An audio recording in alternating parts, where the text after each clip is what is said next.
ઉત્તરાયણ આવે એટલે આપણે અલગ અલગ વેરાયટીની ચીક્કીઓ બનાવતા હોય. આજે આપણે બનાવીશું મમરાના લાડુ, જે દાંત પર બિલકુલ નહીં ચીપકે. આ રીતે જો તમે બનાવશો તો પહેલી જ વારમાં પરફેક્ટ માપ સાથે તમે આ રેસિપી બનાવી શકશો. જો તમને હજુ સુધી મમરાની ચીક્કીના લાડુ બરાબર ન બનતા હોય તો આ રીતે રેસિપી ફોલો કરી પરફેક્ટ માપ સાથે બનાવજો. પહેલી જ વારમાં પરફેક્ટ બની જશે. હેલો ફ્રેન્ડ્સ, તમારું સ્વાગત છે મારા કિચનમાં.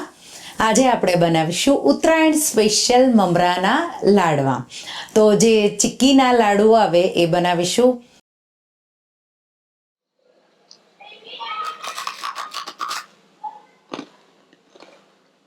જો તમને મારી રેસિપીઓ ગમતી હોય અને હજુ સુધી ચેનલને સબસ્ક્રાઈબ ન કર્યું હોય તો સબસ્ક્રાઈબ કરજો અને બાજુમાં આપેલી ઘંટી દબાવજો, એટલે નવી નવી રેસિપીના નોટિફિકેશન આવે. આ રેસિપીથી આપણે 20 જેટલા આ લાડુ બનાવીશું. જો ઓછા બનાવવા હોય તો અડધું માપ લેવાનું અને ડબલ બનાવવા હોય તો વધારે માપ લેવાનું. તો સૌથી પહેલાં આપણે મમરા કોઈ પણ વેરાયટીના લઈ શકો. કોલ્હાપુરી મમરા કે મેં જે લીધા એ આ ટાઈપના મમરા પણ લઈ શકો. વાટકી કે કોઈ કપનું માપ લેવાનું છે. હું અહીંયા વાટકીનું માપ લઈ રહી છું. પહેલાં આપણે મમરાને આ રીતે ચાળી લઈશું તો એમાં જે કચરો હોય એ નીકળી જાય અને આપણા જે લાડુ છે એકદમ પરફેક્ટ એવા બનશે. સાથે ગોળ મેં લીધો છે, ચીક્કીનો ગોળ કહેવાય. તો તમે ગ્રોસરી સ્ટોરમાં જશો અને પૂછશો કે ચીક્કીનો ગોળ, એટલે અત્યારે તમને આવો લાઇટ યલો કલરમાં મળી જશે. તમે અહીંયા દેશી કે ઓર્ગેનિક જે ગોળ આવે છે એ પણ લઈ શકો, એનાથી પણ પરફેક્ટ એવી ચીક્કી બનશે. તો 2 વાટકી ભરી ગોળને મોટો મોટો ચોપ કરવાનો છે. તો આ મારી 200 ગ્રામની વાટકી છે. લગભગ 350 ગ્રામથી 400 ગ્રામ વચ્ચે આપણે ગોળ અને આ રીતે ટુકડા કરી વાટકીના માપથી લેશું. તો આ રીતે તમે જો વધારે બનાવતા હોય તો એ રીતે પણ લઈ શકો. અને અહીંયા ગોળ છે એ થોડો ટુકડા કરવાના, એટલે બરાબર વાટકીમાં આવે. હવે એ જ વાટકી ભરી અને આપણે 5થી 6 વાટકી જેટલા મમરા લેવાના છે. તો મમરાનો વજન મેં નથી કર્યો, લગભગ 100 ગ્રામથી થોડા ઉપર મમરા છે. અને આપણે ગોળ લેશું 300થી 400 ગ્રામ વચ્ચે. તો આ રીતે હવે સૌથી પહેલાં મમરાને આપણે શેકી લેવાના છે. તો જાડા તળિયાવાળી કઢાઈ લેવાની અને ગેસની ફ્લેમ લો રાખવાની અને 4થી 5 મિનિટ જેવા મમરાને શેકી લેવાના. તો મમરામાં ક્યારેક ભેજ હોય, જો તમે જૂના લ્યો તો. ફ્રેશ તમે લ્યો તો એને બહુ શેકવાની જરૂર નથી પડતી. 1-2 મિનિટ જેવા શેકો તો પણ ક્રિસ્પી થઈ જાય. પણ જો જૂના મમરા હોય તો સારી રીતે શેકી અને ક્રિસ્પી કરી લેવાના, એટલે જે ચીક્કીના લાડુ છે મમરાના એ બહુ ક્રિસ્પી એવા બનશે. તો હજી 1-2 મિનિટ જેવા મેં શેક્યા અને મમરા હવે ક્રિસ્પી થઈ ગયા. આપણે એને એક બોલમાં કાઢી લઈશું અને ઠંડા થવા દઈશું. ત્યાં સુધીમાં આપણે ગોળનો પાયો રેડી કરીશું. 2થી 3 ટીસ્પૂન જેટલું ઘી ગરમ કરીશું અને પછી આપણે એમાં 350થી 400 ગ્રામ વચ્ચે ચોપ કરેલો ગોળ ઉમેરી દઈશું. અહીંયા ગળપણ ગોળ પર પણ છે કે તમને જો ઓછું ગળપણ જોવે તો ગોળ થોડો તમે 10-20 ગ્રામ ઓછો પણ લઈ શકો.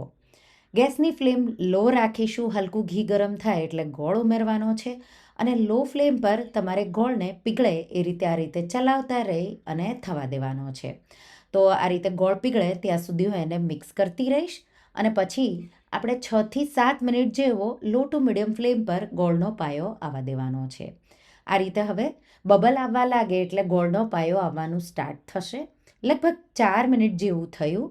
આ રીતે વાટકીમાં પાણી લેવાનું છે અને એમાં ગોળનો પાયો ઉમેરશો એટલે હાથમાં ઠંડુ લાગે એટલે તમારે લઈ લેવાનું. આ રીતે ખેંચાય, મીન્સ દાંત પર ચોટે એવી ચીક્કી થાય. પાયો બરાબર આવવો જરૂરી છે. તો ઠંડા પાણીમાં તમે આ ગોળનો પાયો ઉમેરો અને બરફ કાચની જેમ તૂટવા લાગે, મીન્સ તમે બરાબર પાયો આવ્યો છે. લગભગ મેં બીજી 3 મિનિટ જેવું ટોટલ લો ફ્લેમ પર 7 મિનિટ જેવું થવા દીધું. પાછો આપણે પાણીમાં આ રીતે ગોળનો પાયો ઉમેરીશું થોડો અને પછી તમારે એને હલકું ઠંડુ થાય એટલે હાથમાં તમારે આ રીતે લઈ લેવાનું અને પછી એને તમારે બ્રેક કરવાનું. જો તમને લાગે 1 મિનિટ જેવો પણ જો પાયો નથી આવ્યો તો પાછું તમારે એને 1 મિનિટ જેવું થવા દેવાનું. તો આ રીતે હજી હલકું એવું ખેંચાય છે તો 1 મિનિટ જેવું હજી એને થવા દઈશ. તો હવે 1 મિનિટ જેવો જ પાયો આવવાને વાર છે. તો હલકો ગોળનો કલર પહેલાં પીળો હશે, હલકો બ્રાઉન થવા લાગશે ત્યાં સુધી તમારે એને થવા દેવાનું.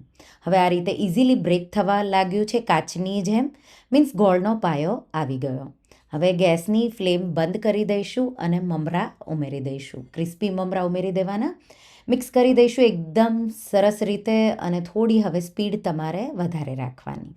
તો અહીંયા ખાસ 2 વસ્તુનું ધ્યાન રાખવાનું, ગોળનો પાયો બરાબર આવવો જોઈએ, કાચની જેમ તૂટે એ રીતે, અને પછી તરત જ મિક્સ કરી આ રીતે મેં બટર પેપર પર ઘી લગાવી દીધું છે અને એના પર આપણે જે મમરાની ચીક્કીનું મિશ્રણ છે એ ઉમેરી દઈશું.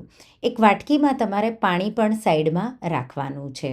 આ રીતે મમરાનો પાયો તમે જોઈ શકો છો પરફેક્ટ એવો આવી ગયો અને મમરા પ્રોપર ગોળની ચાસણીથી ગોળના પાયાથી કોટ થઈ ગયા.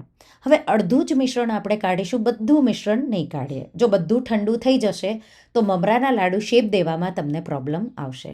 હલકા પાણીવાળા હાથ કરીશું, ભીના કરીશું, એટલે કે હાથ પર બહુ ગરમ તમને પાયો ના લાગે. હલકા જ પાણીવાળા હાથ કરવાના છે અને પછી લાડુ તમારે જેવા નાના મોટા બનાવવા હોય એવા તમારે બનાવવાના છે. તો આ રીતે હલકું તમારે થોડું પ્રેસ કરવાનું છે તો સરખો શેપ આવે. એકદમ સોફ્ટ હાથે નથી રાખવાનું, હલકા હલકા એને પ્રેસ કરતા જવાનું અને પછી આ રીતે લાડુ વાળી લેવાના. તો અડધા મેં લાડુ વાળી લીધા, પછી પાછું મેં બટર પેપર પર મિશ્રણ લઈ લીધું અને પાછા લાડુ આપણે વાળી લઈશું. અહીંયા મારે ટોટલ 24 જેટલા લાડુ બન્યા છે. તો મેં થોડા નાના સાઇઝમાં રાખ્યા છે, પણ હલકા તમે થોડા પણ મોટા કરશો તો 20 જેટલા બનશે. હવે આ રીતે લાડુ એકવાર તમે વાળી લ્યો એટલે એને છૂટા છૂટા કરી 10થી 15 મિનિટ જેવા એને ઠંડા થવા દેવાના છે. તો એક સરખો શેપ, એક સરખો મુઠ્ઠીમાં આવે એ રીતે લાડુ, અને બહુ મોટા લાડુ નહીં વાળવાના. બહુ મોટા લાડુ રાખશો તો કોઈ અડધો ખાઈને રહેવા દે એ રીતે, એટલા માટે મેં આવા નાના નાના 24 લાડુ બનાવ્યા. એકદમ ઠંડા થઈ જાય એટલે તમારે કોઈ એરટાઇટ બોટલમાં ભરી દેવાના અને જ્યારે પણ તમારે ખાવું હોય ત્યારે એક લાડુ કાઢી ખાઈ લેવાનો. તો આ ચીક્કીના લાડુ તમે એકવાર બનાવી મહિના સુધી સ્ટોર કરી શકો. ખાસ કરી ઉત્તરાયણમાં આ મમરાની ચીક્કીના લાડુ ખાવાની તમને બહુ જ મજા પડશે. તો શિયાળામાં આ રીતે મમરાની ચીક્કીના લાડુની રેસિપી એકવાર તમે જરૂરથી ટ્રાય કરજો.